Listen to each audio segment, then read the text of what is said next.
सोलापुर गांव में 3 किसान रहते थे, गोपाल, रमेश और सुरेश। इन तीनों भाइयों के पास 5 बीघा जमीन है और तीनों इसी में खेती करते हैं, वो भी भुट्टे की खेती।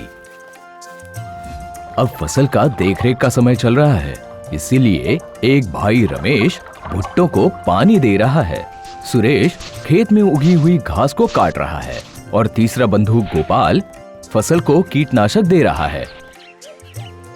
इतने दिन हो गए और बारिश का कोई भी अता पता नहीं। अगर मैंने पानी नहीं दिया तो मेरी फसल तो बर्बाद हो जाएगी।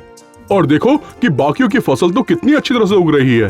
ए भाई, मैं क्या यहाँ पापड़ बेल रहा हूँ? तू आजा मेरा काम कर ले।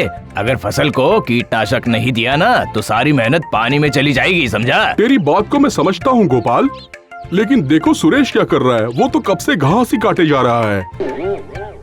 ओह, घास तो काटना पड़ेगा ना, क्योंकि अगर घास नहीं काटी तो जमीन में दिया हुआ पानी सब घास सोख लेगा और हमारी फसल को नुकसान हो सकता है। तभी तो हमारी फसल बचेगी। हाँ, एहसान किया ना। अभी चल थोड़ा आराम कर लेते हैं। कहा भाई, लेकिन घास मैं सुबह से काट रहा हूँ और अब मुझे जोरों से भूख लग रही है। अरे हमारी बीवियाँ कहाँ चली गई? अब तक वो तीनों आ जानी चाहिए थी, खबर नहीं इस समय कहाँ है, कहाँ उलझ गई। हाँ हाँ, आ जाएगी, इतनी चिंता करने की कोई जरूरत नहीं है। थोड़ा मन को शांति दे। तभी उसी समय गोपाल, रमेश और सुरेश, इनकी बीवियां हाथ में खाना और पानी लेकर आई।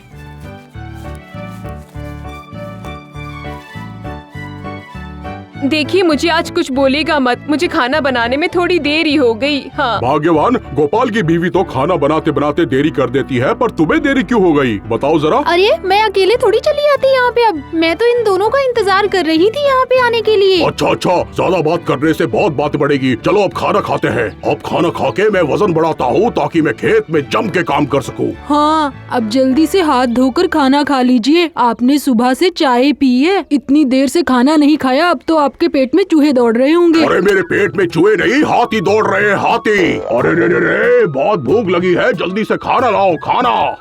अब क्या हुआ? खड़ी खड़ी देख क्या रही हो? चलो खाना परोसो। और तभी उन तीनों की बीवियों ने उनके पतियों को खाना और पानी दिया। गोपाल, सुरेश और रमेश खाना खाने के बाद वापस खेत में चले गए।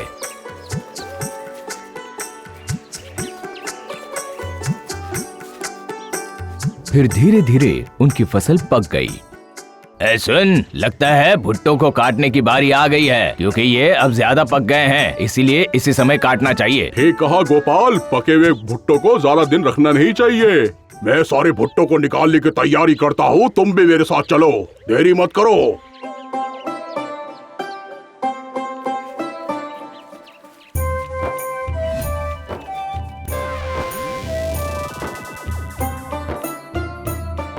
फसल को काटने के बाद वो तीनों भाई भुट्टो को बाजार में ले गए बेचने के लिए। बेचने के बाद उन्हें अच्छे खासे पैसे मिले।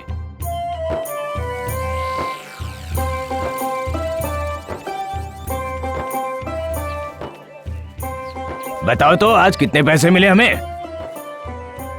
करीबन कुल मिला के हमें मिली है 60,000 रुपए। इसका मतलब हमारे हिस्से में 20-20 हजार रुपए आए हैं। ये लो गोपाल, तुम्हारे 20,000 रुपए। ये लो सुरेश, तुम्हारे 20,000 रुपए।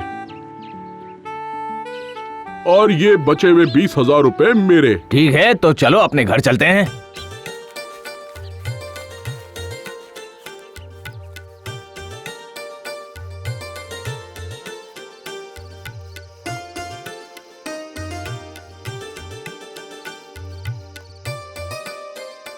सभी लोग अपने घर पहुंचे और जितने भी पैसे मिले थे अपने बीवी के हाथ में दे दिए।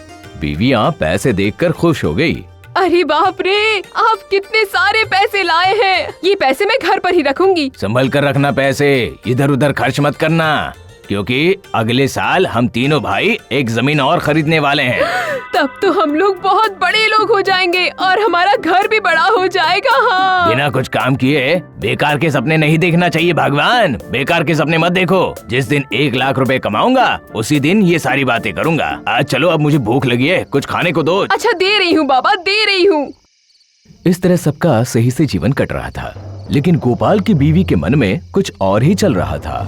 बहुत महीनों के बाद गोपाल की बीवी के मन में एक ख्याल आया और वो सोचने लगी, दत्त इतने सारे पैसे जमा करने का क्या फायदा जब हम उनका इस्तेमाल ही ना कर पाए। आखिर ऐसे पैसों का क्या फायदा। हाँ, इससे कुछ नहीं होने वाला। मैं आज ही गहने खरीद लूंगी, बात का बाद में देखेंगे। हाँ, तो मैं सुनार के पास जाती हूँ।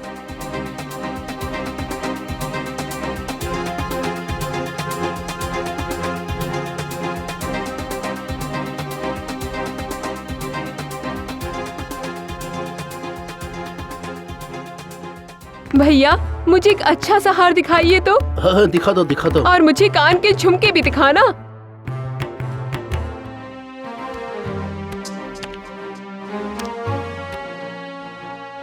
ये दोनों ही मैं ले लेती हूँ। कितना दाम है इनका?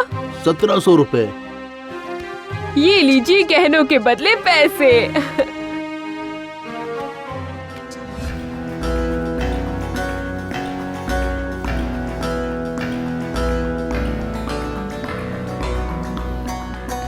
और उसके बाद गोपाल की बीवी ने हार और कान के झुमके पहने और सुरेश की बीवी के पास आ गई। उस समय सुरेश की बीवी और रमेश की बीवी गप्पे लड़ा रही थी। बताओ मैं कैसी लग रही हूँ? अरे बाप रे, तुम पे हार कितना अच्छा लग रहा है। अरे तुम बस हार देख रही हो, कानों के झुमके तो देखो जरा। अरे ओ, कब खरीदा तुमने? अरे आज ही खरीदा है। मैं भी आज सुनार के पास जाती हूँ और इससे भी अच्छे गहने खरीद कर लाऊंगी, देख लेना तुम।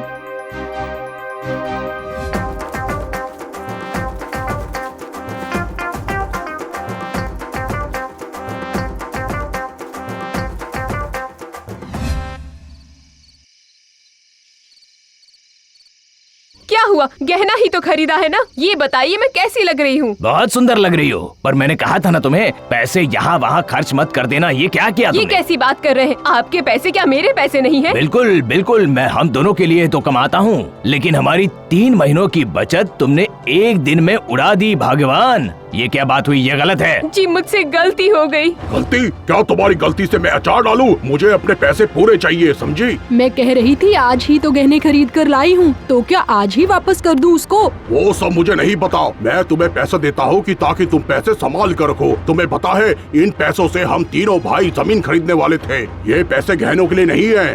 ठीक है, आप मुझे 1 महीने का समय दीजिए, मैं आपके सारे पैसे लौटा दूंगी। देखो, जो बात तुमने अभी मुझसे बोली है वही करना, समझी?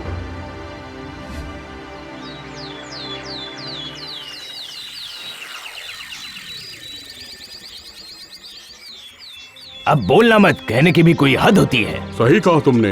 यहाँ हम मेहनत करके पैसे कमाते हैं और वो पैसे हमारी बीवियाँ बर्बाद कर देती है।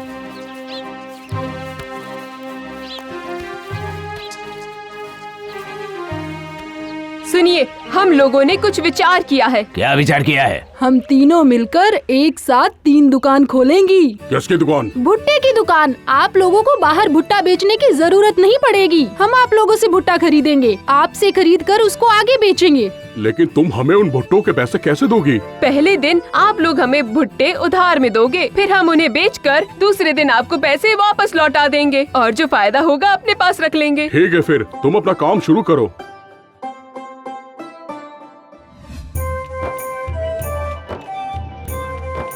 रमेश, सुरेश और गोपाल की बीवी ने बाजार में एक बहुत बड़ा दुकान बनाया, वो भी भुट्टों का। उस दुकान में 3 विभाग किए।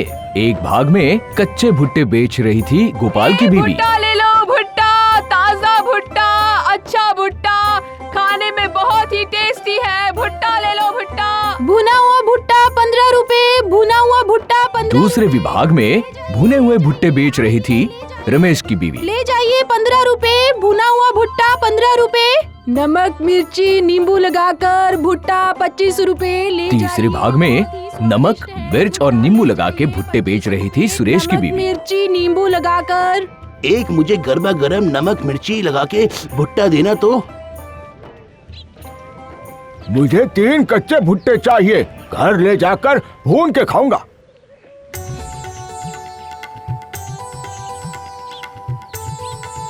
इस प्रकार 3 महीने व्यापार करने के बाद गोपाल, रमेश और सुरेश और उनकी तीनों बीवियां हिसाब करने बैठे गोपाल के घर में। अब बताओ तुम तीनों ने कितना व्यापार किया है? और मैंने कमाए हैं 30,000 रूपए। मेरे हुए 20,000 रूपए। और मैंने कमाए हैं 30,000 रूपए। वाह क्या बात है, तुमने खरीदे 17,000 के गहने और तुमने कमाए 20,000 रूपए। तो मतलब तुम मुझे 17,000 रूपए दोगी, उसके बाद भी तुम्हारे हाथ में 3,000 रूपए बचेंगे। हाँ जी, मैं आपको सारे पैसे दे दूंगी, लेकिन देने में बहुत तकलीफ हो रही है, पता नहीं क्यों। सारे महीने हम इतनी मेहनत से काम करते हैं, इसीलिए शायद। अब तुम लोगों को समझ में आ रहा है ना कि मेहनत के पैसे कैसे कमाए जाते हैं। हम लोग समझ गए हैं कि रोज रोज खुद मेहनत करके पैसा कमाना कितना ही मुश्किल काम है। इसलिए हम लोग अपनी दुकान बंद नहीं करेंगे। तुम लोग खेतों में जाकर अपना काम करना और हम लोग अपना काम करेंगी। हैं? फिर हमारे पास बहुत सारा पैसा हो जाएगा तो तुम तीनों मिलकर जमीन खरीद लेना। सही कहा, लगता है कि अब तुम्हारे दिमाग में बुद्धि आ चुकी है। सही कहा ना मैंने?